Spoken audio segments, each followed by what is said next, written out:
So the nickname in my family for myself is the boss. At the Alzheimer's Association, we have our 10 warning signs of Alzheimer's and dementia, and it is there as a tool for families. So I kind of throw out another story at you and tell you how my family went about this and how we used it as a tool that then led to going to the doctor. So back in 2013, my family started noticing changes in my maternal grandmother. And having lost my father, my mother was an only child, and she could only turn to her own 3 children as support for her to figure out what was going on. So the nickname in my family for myself is the boss.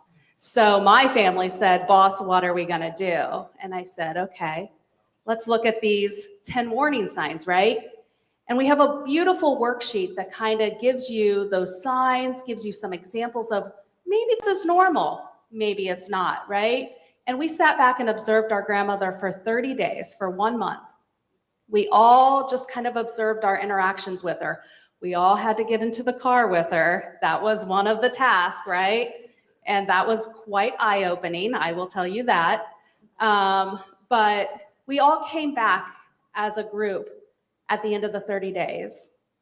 And with that, we saw that we had some good defined definitions and examples of about 7 of the 10.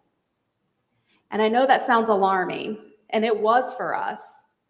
But I say that because you don't need to have 7 of the 10. You could have just 1 of the 10 that gives you and your loved ones enough pause for concern that you then need to go and figure out what's going on. Because it might not be dementia, it might not be Alzheimer's, it could be some infections going on, reactions to medications. There's a whole list of other possibilities, but we need to know. We need to not wait. So I say that as we use this tool as then some clear examples to then take to her doctor to start having those conversations so the doctor could have some conversations and some background. So it's really important to know those signs and where to go with that direction.